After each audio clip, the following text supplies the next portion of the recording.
ali pelo Oceano Atlântico e também com o Brasil colonizado por Portugal.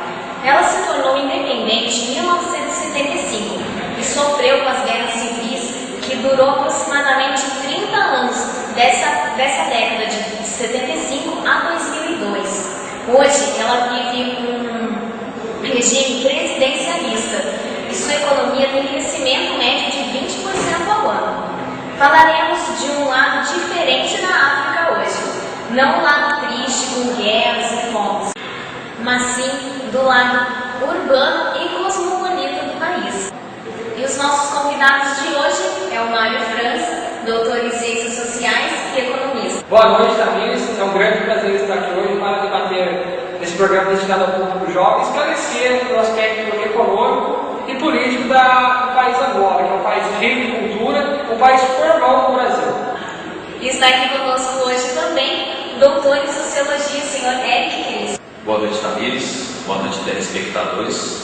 É um prazer, poder participar de um programa como esse, destinado aos aspectos sociológicos de um povo irmão como Angola, que vamos tratar de problemas não diferentes do Brasil e fazer um bate-bola aqui a respeito dos aspectos dos dois países. Vamos ver agora uma das reportagens feitas pelo nosso correspondente internacional, Banco Mendonça, que está em Angola falando sobre a situação política.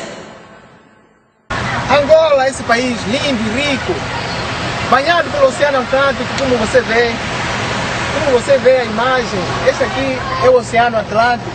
Portanto, Angola situa-se na costa atlântica sul da África Ocidental, entre a Namíbia e o Congo. Qual é a origem da palavra Angola? Bom, a origem da palavra Angola é um pouco controversa, porque muitos historiadores apresentam várias hipóteses, mas a hipótese mais conhecida por nós em Angola é pelo facto de um reino muito antigo de Angola, o reino de Ndongo, um dos reinos mais antigos de Angola, os seus reis adotavam o título de Ngola. E quando os portugueses cá chegaram em Angola, no território que é hoje Angola, então tiveram contacto com esse reino e como os reis desse reino adotavam o título de Angola, então eles passaram a chamar o reino de Angola e esta palavra evoluiu para Angola atualmente. Qual é a situação política de Angola? Atualmente, Angola encontra-se num período de evolução política. Nós experimentamos uma democracia que ainda não podemos considerar democracia como tal, porque democracia como tal seria falar de uma liberdade de expressão no seu pleno sentido, mas nós ainda não assistimos a isso. Então, estamos a experimentar uma democracia, uma jovem democracia que pelo nosso entender, pelo nosso ver, vai evoluir e vai chegar a uma democracia no seu pleno sentido da palavra. Quando falou da democracia, que está no papel, mas não está na prática, isso influencia também na liberdade de expressão ou então na liberdade da imprensa, nos meios de comunicação social? Sim, influencia muito, porque as pessoas ainda não se encontram tão à vontade para abordar os problemas sociais do nosso país, os problemas políticos que ainda enfrentamos, problemas econômicos. Então, afeta sim na liberdade de expressão das pessoas, principalmente dos meios de comunicação. Padre Gabriel, em Angola pode-se falar de uma liberdade de imprensa, liberdade de expressão a nível dos meios de comunicação social, já que a Diocese de Benguela tem uma rádio, a Rádio Eclésia, anexa à Rádio Eclésia de Luanda? Bom, nesta altura podemos falar sim, mas também não. Me explico. Não vai de liberdade de imprensa assim de uma forma de se exprimir, um ou outro, não sei, mas há coisas que a gente não pode falar diretamente. Ainda isto não está bem claro. Podemos falar já de documentos da liberdade de imprensa e tudo, pode falar que a rádio pode programar que há liberdade de imprensa do lado do outro, mas isto não está bem claro, porque há certas questões que muita gente sabe não pode abrir a boca. Então, se a pessoa abre a boca das questões, é levado a algumas coisas que às vezes... E noutra coisa também sabemos que, às vezes, fala de liberdade de imprensa, há aquele problema de que ainda não dizendo para falar a verdade. O problema da liberdade da imprensa na verdade, porque é a verdade. Então, eu contar essa verdade é aquilo que que mais ou menos já sabemos que a verdade fere, né? Então queremos explicar isso aqui ao povo, a verdade. Então nem sempre aqueles os tais tubarões podem nos escutar e nos olhar bem. Nessa altura então também nos acomodamos nesta questão, pronto. Falamos de uma coisa só assim, numa coisa geral, mas no fundo está lá, a verdade não foi bem dita. Como historiadora, de certeza, está a par da situação política também, situação econômica, como acabou de dizer, e também de tudo aquilo que são os rasgos sociais. É possível falar-se de uma corrupção acentuada aqui em Angola? Bom, como todo país de terceiro mundo, todo país em via de desenvolvimento, existe sim, posso dizer que existe sim corrupção, né? Mas é uma corrupção assim, como eu posso dizer, clandestina, não é? Que não podemos ver assim a olho nu, as pessoas serem corrompidas, mas existem canais que as pessoas utilizam para obterem as coisas mais facilmente. Não posso dizer que não existe sim, mas não assim tão acentuadamente. Existem canais que também nem todas as pessoas têm acesso a esses canais de corrupção, então é difícil falar de uma corrupção acentuada. Diz-se que Angola é o segundo país mais corrupto do mundo. Como historiador, como é que essa expressão soa no seu coração? Mal, né? Não pode soar bem. Saber que o nosso país é considerado como um dos segundos países mais corruptos do mundo, não é? Mas podemos justificar, entre aspas, né? Porque nada justifica uma situação dessas. Acho que é pelos anos de guerra, não é? Em que as pessoas ficaram, como eu dizer, o país ficou desorganizado e as pessoas aproveitaram-se dessa desorganização para fazer o que bem entendessem, né? Então, hoje, o que se faz é lutar contra esta corrupção, principalmente praticada pelos dirigentes, né? Então lutamos para acabar com essa corrupção, pondo o governo tentando pôr à disposição das pessoas os bens e serviços para evitar essa corrupção das pessoas. Então, a partir do que nós pudemos ver na nossa reportagem, né? O que vocês têm a dizer sobre essa política angolana? E ela tem alguma semelhança com a brasileira? Bom, pelo que a gente viu na reportagem do Cabo da Mesa, a economia angolana é atrapalhada pela corrupção tanto quanto a economia brasileira. O jeitinho, a burocracia, isso tudo atrapalha o progresso econômico e financeiro do país. E infelizmente, nossos irmãos angolanos têm esse mesmo problema nosso aqui no Brasil.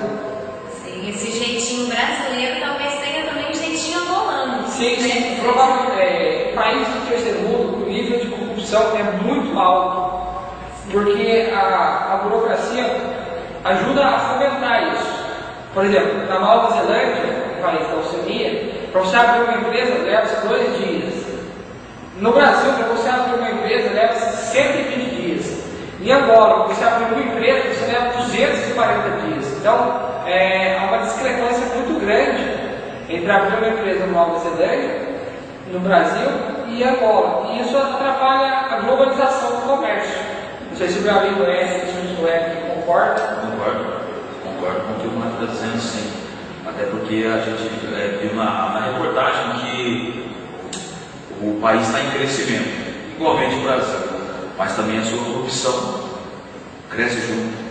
Ou seja, quando a gente fala de corrupção, a gente fala de desigualdade social, a gente fala de crescimento de violência, ou seja, falta de emprego, ou seja, um país também que mostra que a administração está parelha no Brasil. Enfrenta os mesmos problemas, tem as mesmas dificuldades, como a gente pode perceber, até na reportagem, as pessoas que foram as pessoas entrevistadas, no caso, colocam situações semelhantes à que a gente vive no nosso país hoje. Ou seja, a sociedade não está muito diferente.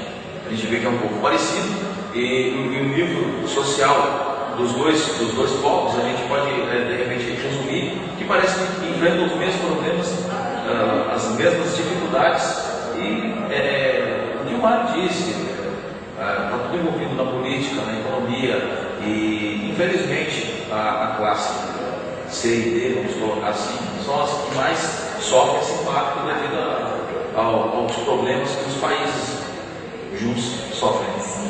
E engraçado que podemos ver que os dois países estão em continentes diferentes, né? Porém, eles foram colonizados pelo mesmo país. Será que essa crise, né, assim, na política, na economia, seria por esse motivo? Eu acredito que sim, porque é isso mesmo que você falou. É a mesma mãe, dois filhos diferentes, separados pelo Oceano Atlântico, mas com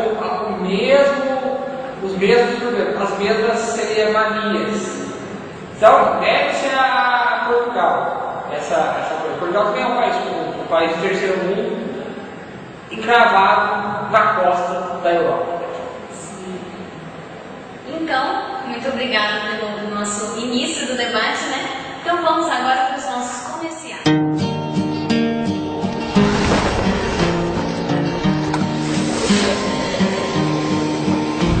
In the chilly hours and minutes of uncertainty, I want to be in the warm heart of your love and mine,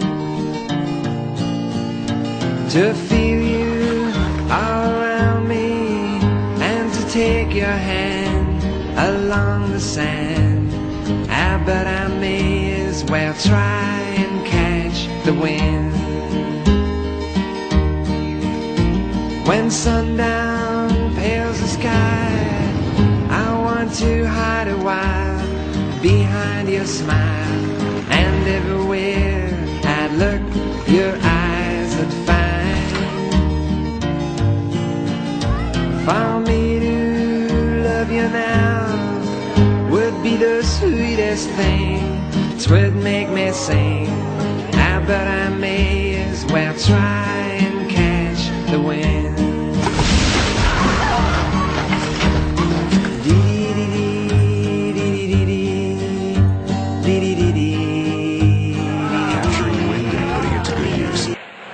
E voltamos aqui para o Dica. E para quem sintonizou agora, o nosso tema de hoje é a África. Vamos agora então para a nossa segunda reportagem de hoje, falando sobre a economia angolana. Qual é a situação econômica de Angola? Angola está com uma economia alta ou baixa? Não posso dizer que está numa economia alta nem baixa também, porque posso dizer que Angola no geral está num período de desenvolvimento, num período de expansão. Então a nossa economia já melhorou muito nesses 4 anos, 5 anos de paz que estamos a viver. Então já se assiste uma melhoria nas condições de vida da população.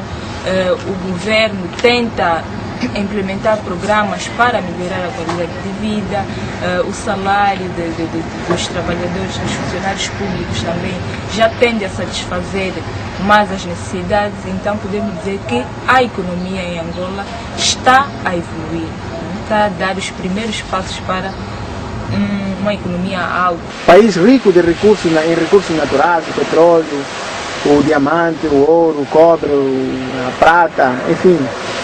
Não é um paradoxo? País rico em tudo isso e pobre nas suas pessoas, na sua população. De facto é um grande paradoxo, porque o país tem recursos, o país tem condições para poder desenvolver. É um país rico para a gente pobre, podríamos dizer assim.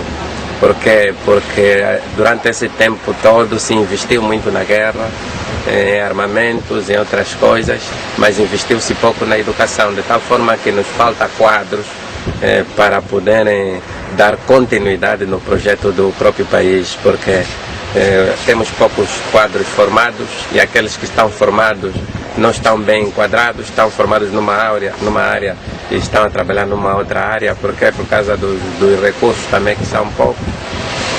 É um sistema quase assim, diria assim, um bocado complexo. O que nos falta realmente é termos quadros à altura para poderem explorar os recursos naturais, para poderem explorar aquilo que o país tem e ser aplicado de tal forma mesmo aqui neste próprio país. Mas também em Angola se pode dizer que há ricos. Sim, podemos dizer que há rico, diria assim, um pequeno grupo de pessoas que de acordo com o sistema, aproveitaram alguns recursos e algumas economias e podemos dizer que são ricos de facto. Rico em detrimento também de muitos outros que se encontram na miséria e na pobreza. Que paradoxo, não é mesmo? Tanta riqueza, né, distribuída para tão pouca gente, não é mesmo? Exatamente, né? Bem sabemos que a Angola, abaixo do sul do Saara, é o segundo país mais rico. Porém, a renda é mal distribuída. Que infelizmente, como no Brasil, a Angola está na mão de políticos, né? Que infelizmente a corrupção também lá é muito grande e apenas uma pequena parte da elite que são os poderosos, né, que tem o poder na mão. Infelizmente a pobreza, como no Brasil, é muito grande e devido esse fato é como no Brasil, é um país rico, mas infelizmente muitos com pouco e poucos com muito. Isso mesmo. E a economia, Mari?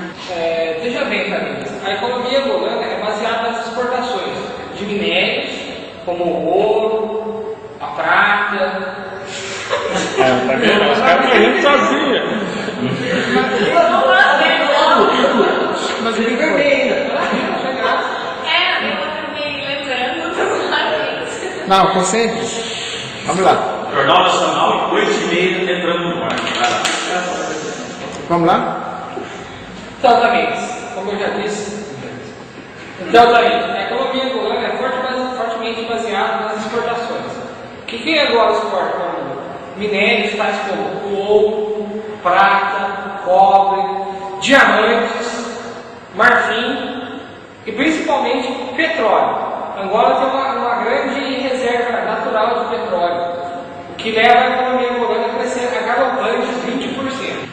E Angola importa principalmente produtos de primeira necessidade, gêneros alimentícios, arroz, feijão, carne, porque a guerra civil arrasou a economia e a agricultura, que hoje no Brasil é comum, não falta arroz, não falta feijão, somos exportadores de carne, e esses 30 anos foram perdidos pelo país, não conseguiu desenvolver, então eles têm a necessidade de importar. E também, como não houve progressos, né, a indústria também se desenvolveu. Então, eles importam muitos produtos têxteis, como roupa, tudo devido à guerra. A guerra atrapalhou muito o desenvolvimento econômico do país. Sim. Essa desigualdade, né, mesmo a economia, nós podemos ver uma semelhança também com o Brasil nesse ponto. Não podemos ver, né? Sim, com certeza. Até porque na própria matéria, uma das entrevistadas, né, colocou a situação paralela com o Brasil. A pobreza é muito grande, a desigualdade social está presente e podemos ver que é um povo muito humilde. Apesar de ser um país que está em constante crescimento, apesar do nosso caro colega falar que está um crescimento que está a galope, mas está a se desenvolvendo, mas para uma pequena parte, né? Porque a maioria deles sente os reflexos da guerra e está tentando se reestruturar devido à sua pouca renda. Está certo. Então vamos dar mais uma pausa aqui e mais para o intervalo, tá bom? Já já nós estamos de volta. Jingle bell, jingle bell rock. Jingle bells swing and jingle bells ring. Snowing and blowing up bushels of fun. Now the jingle hop has begun. Jingle bell, jingle bell, jingle bell rock. Jingle bells time and tune. Jingle bell, jingle bell, jingle bell rock. Jingle bells swing and jingle bells ring. Snowing and blowing up bushels of fun. Jingle bell, jingle bell, jingle bell rock. Jingle bells swing and jingle bells ring. Snowing and blowing up bushels of fun. Now the jingle hop has begun. What a bright time, it's the right time to rock the night. Estamos de volta com o nosso papo aqui sobre a Angola, um país que nós já podemos ver que é bem sofrido, né? Nessa nossa última reportagem, veremos então a educação e a cultura. Fique por dentro. E quando fala da cultura em Angola, me surge uma outra pergunta. Quer dizer que a cultura está sendo relegada para o segundo plano. Podia falar um pouco sobre a cultura em Angola, a dança, o tradicional um pouco de Angola? Já foi, eu diria que já foi relegada para o segundo plano, né? Mas na atualidade, tendo em conta a situação política que nós estamos a viver hoje, um clima de paz, não é? Agora tende a se buscar o que foi relegado nesses anos de guerra, não é? Que é a nossa cultura, a dança, a música, os valores. Então, isso tudo nós estamos a tentar resgatar. Falar da dança, dança e música em Angola é um assunto muito vasto, né? É um assunto muito vasto, porque, como eu disse, tal como a língua, tal como as tribos em Angola, também existem muitas danças, muitas músicas, porque cada região de Angola tem uma nova forma, uma maneira de estar, uma maneira de se apresentar, que é cultura. Então, seria um assunto muito vasto para abordar. E o que é importante dizer aqui é que Angola é muito rica na dança, na música, na expressão cultural, né? Tendo em conta os diferentes grupos étnicos e culturais que existem no nosso país. Quer dizer que a cultura africana aos poucos vai perdendo por causa dessa mistura com a cultura europeia? Ou como... Não, a cultura africana a gente só a perde se quiser perdê-la, né? Mas se quiser conservá-la, é bem-vinda. Uma vez que somos africanos, tudo que é nosso fica melhor do que dos outros. Os jovens atualmente têm investido têm buscado o traje africano, sobretudo no seu dia a dia? 80% não, uma vez que a juventude agora prefere utilizar artigos e produtos vindos de outros países, no qual eles se sentem melhor, né? Porque tudo depende do intelecto de cada um. Cada um pensa e age consoante a sua consciência. Essa é a razão que a juventude agora, como vive mais na moda, especialmente do Brasil, essa é a razão que muitos dos quais preferem esta mesma moda, que é aquilo que está na voga agora, pelo facto de agora termos montado na nossa República uma antena que nos dá o direito de ter o Brasil como nosso dia a dia. Então, os jovens optaram por isso. Qual é o nível da educação em Angola? Bom, nós sabemos que o nosso país situa-se no Atlântico Sul e este país há longos anos sofreu uma guerra devastadora que abalou principalmente com todas as estruturas da educação, escolas, professores, o sistema em si ficou desestabilizado. E nesse preciso momento estamos a recuperar todas as estruturas e ao mesmo tempo que também a educação está a se fortificar, está a buscar os novos métodos para podermos enquadrar também a nova forma de ensino, o novo professor e a nova metodologia para que tenhamos uma educação equilibrada nestes novos tempos. É possível falar-se de uma corrupção no ramo da educação? Bom, a guerra que se debateu há longos anos quase que destabilizou todo o sistema, diria assim, de governação do país, principalmente o da educação, porque com a guerra não se poderia educar e as crianças tinham de fugir de um lado ao outro, as famílias tinham que se deslocar de um sítio ao outro, os professores também da mesma forma. Então não havia um sistema de educação, digamos assim, sistemática. E agora, nesse momento, está-se a crescer, está-se a formar, está-se a construir novas escolas. Temos conhecimento que a educação feita no sistema de guerra é complicada. É complicada porque quase que não se segue um caminho, uma uniformização, uma sistematização, diria assim, naquilo que deveria ser o ensino. E agora, com o fim da guerra, estamos já a equilibrar as estruturas também. Lindas imagens essas que nós podemos ver, né? O povo interagindo, né? As pessoas dançando com trajes típicos. E engloba bastante a questão da cultura, a educação e a dança, né? Podemos ver que mesmo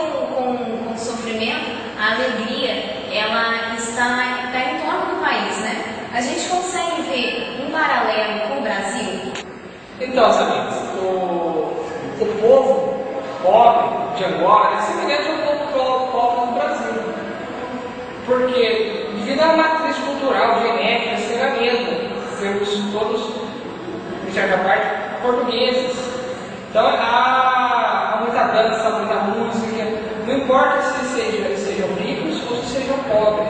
Isso faz parte do espírito do povo, tanto lá quanto aqui. É uma herança cultural que temos.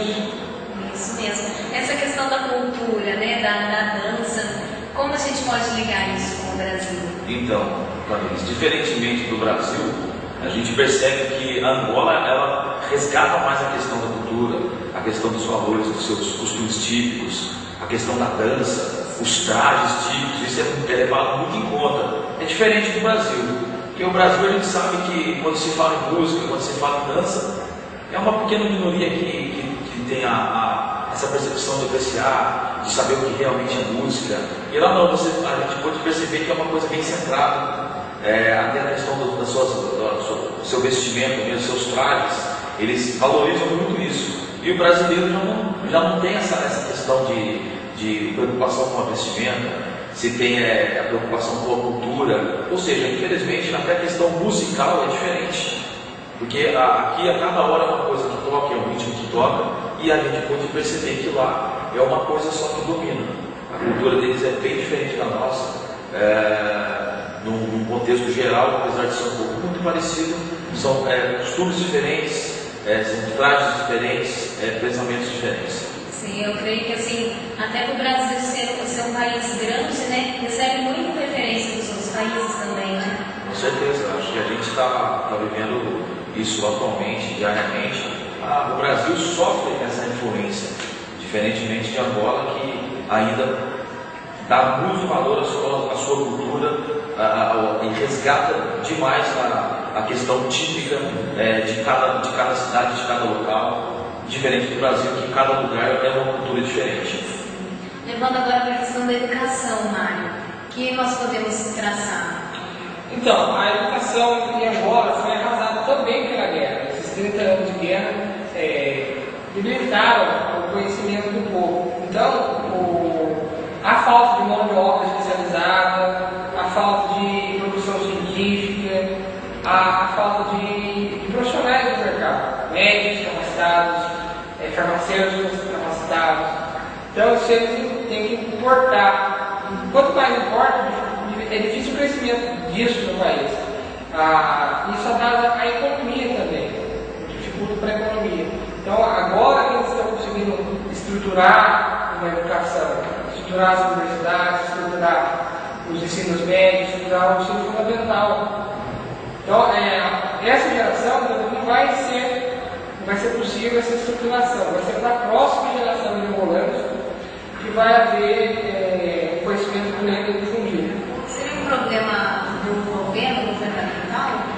Não, foi por causa da guerra. A guerra arrasou o país. Então, é difícil para estruturar, depois de 30 anos de guerra, começar do nada e realmente erguer das cinzas. Sim. Bom, infelizmente o nosso tempo chegou ao fim, né? Chegamos mais no final do Dica. Obrigada pela presença de todos, aqui os nossos telespectadores. Obrigada, Mário, pela sua participação. Obrigado, Tamires. Foi um prazer participar desse programa e pode contar comigo para outras ocasiões. Muito obrigada, Eric, também. Obrigada. Também agradeço, faço minhas palavras ao Mário e numa próxima oportunidade, se a gente for convidado, teremos um imenso prazer em participar. Com certeza. Obrigada a você, telespectador, por ter nos assistido aqui no Dica. Daqui a uma semana estaremos de volta com mais um tema a ser debatido. Fique com Deus e até lá. Tchau!